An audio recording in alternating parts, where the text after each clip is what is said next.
Well, it's Wednesday and I've just been listening to the beginning of Prime Minister's Questions, and I was hoping, my fingers were crossed, that Kemi Badenoch would somehow pull a rabbit out of a hat, somehow do some work, but she didn't.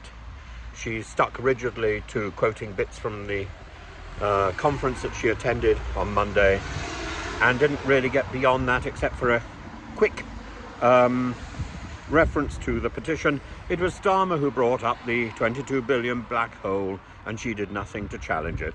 This is a leader of the opposition who has suddenly started adopting one of those patronising I understand voices, sort of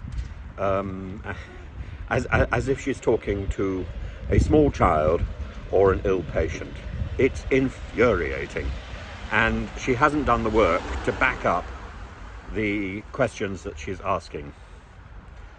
Maddening. I'll go into it in more detail when I analyse PMQs today. But I've also just been reading Nadine Dorries' article in the Daily Mail, so you don't have to.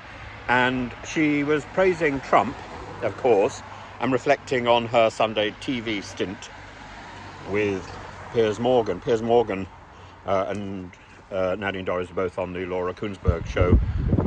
I keep calling her Laura Kuenssberg. I'm not really sure what is the correct pronunciation, but there we are. She talks about Trump's book, The Art of the Deal, and his reputation as somebody who can make a deal, who can sort things out. And, you know, maybe he can. That's really the point.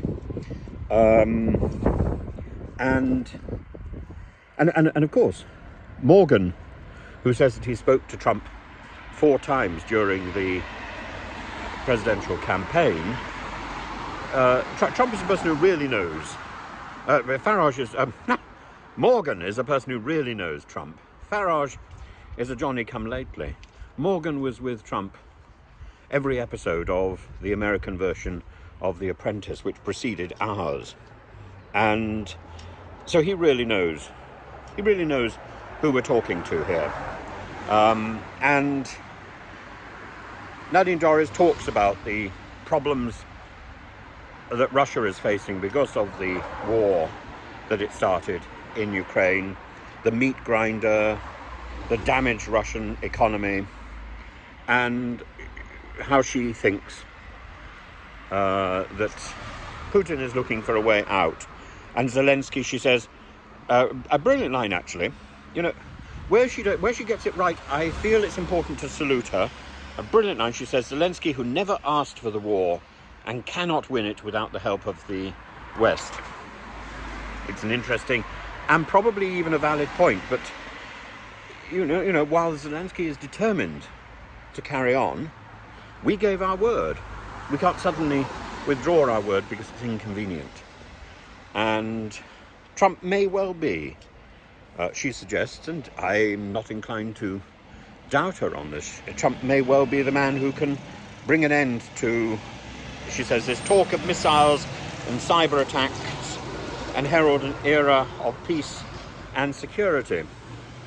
He may, and we shouldn't deny him that opportunity. If he can, that would be superb. She writes, if he brings about a resolution of the war between Israel and Hamas as well, then he could feasibly win the Nobel Peace Prize. Just imagine how the left would react to that. Well, I hope I hope all people would react to somebody who brings peace in our world, peace in our time. I hope somebody would react with positivity. It doesn't matter who does it.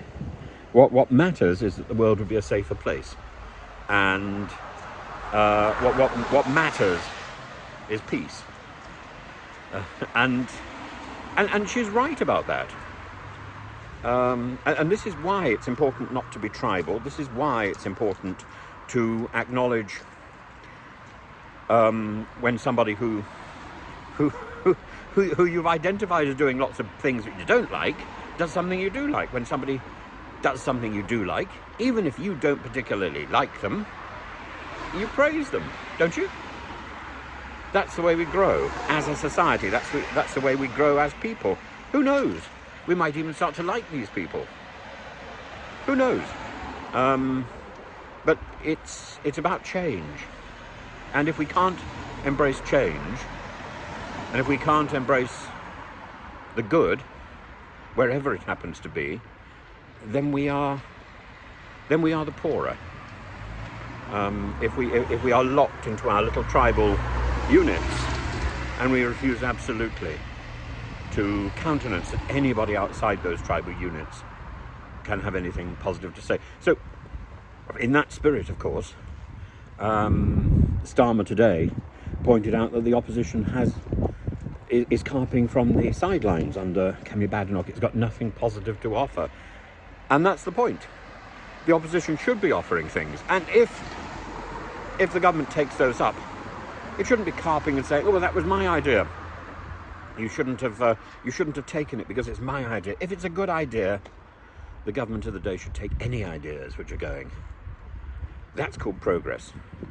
And that's called the national spirit, and that's called the national interest. And we should all be acting in the national and the international interest, no matter who has the idea, no matter who has the whim, no matter who achieves the objective. It's in our interests. It's in all our interests to have peace.